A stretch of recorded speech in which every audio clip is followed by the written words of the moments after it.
If you want to increase your pH, then this piece of kit is for you.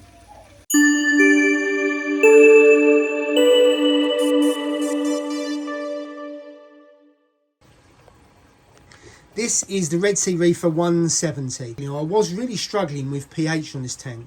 I got an Apex and it was showing 7.8 to 8. Recalibrated, was still saying the same thing.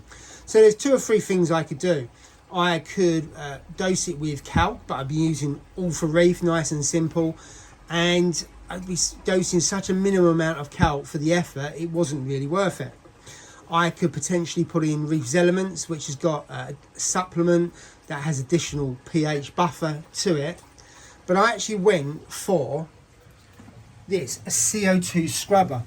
So really nice and simple. So this is basically one of the canisters that you would find on an RO unit. Put in 2 outlets there, one there, and that's where the air comes in. And then at the other end, I've got some tubing which goes through to the sump and into here. So you can see the intake in there. It goes into the skimmer. It really helps that I've got a big skimmer. So this is the NIOS 120, and this is for tanks of about 450 litres. And of course, this is only a 170 litre tank. I got this years ago for my Red Sea Reefer 450, and I just put it on here. And what it does produce is loads and loads of bubbles. So a combination of the CO2 scrubber and having a skimmer that produces loads of bubbles is absolutely brilliant. And to be fair, now that I've got the Reef Map 250 and it's working really, really well, this doesn't skim much at all because the water is clean and buffered in there. So it's really on, more or less, for take out stuff that you can't really see and you can't really measure, some bad organics, I suppose. But mostly for this. So I used the Aquaforest media, and I think all in all it cost probably about £50 to set up. The media lasts, I think, about 5 to 6 months. I change the media every probably month to 6 weeks, and the good thing on the media, it's only just recently been changed, so you probably can't see it, but it starts to turn kind of purpley colour. So you can see there, you put a little bit of water in the bottom so it keeps it damp, and then as it starts to use up the media, this will spread. So the vast majority at the moment is white and unused.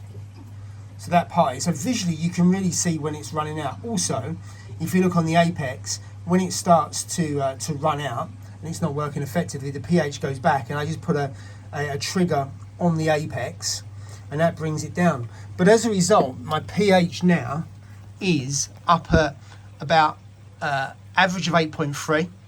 If I look at the last 5 days, maximum of 8.4, minimum of 8.2, which I'm really, really pleased with, because that's at night. And before, this was really struggling, didn't have much coloration to it, and the corals just weren't doing much. Now they've been growing since I put it on there, a lot faster, should I say. They colour up a lot better. Nutrients a little bit high at the moment, so I need to get those lowered so that it prompts a bit more growth. But to be fair, because it's quite a small scape, I really don't want the corals growing that fast. But that's it really, nice and really easy. What I would say, you can put some piping on that or tubing on that, and then take it outside of the garage, because in the garage it's enclosed. There's really no fresh air coming in, so you're going to struggle with pH. But I mean, that is just taking in air from the garage and then going through the media, buffering it in and putting it into the skimmer and into the tank. So if you want something that's super easy, super simple, doesn't need much, and it's relatively cheap for what you get on the back of it. I got an increase of 7.8 to 8 to an average of 8, an average of between 8.2 and 8.3 for the sake of 50 quid. And then you've got the media, which you have to change every so often. That's probably one of the cheapest things you'll use on one of the most important elements that you have. So that's for now. Any questions, then please put them in the comments below. And if you want to see more videos on this tank and some of the other tanks that we've got there, the DD900, then maybe like or subscribe. But for now, thanks for watching.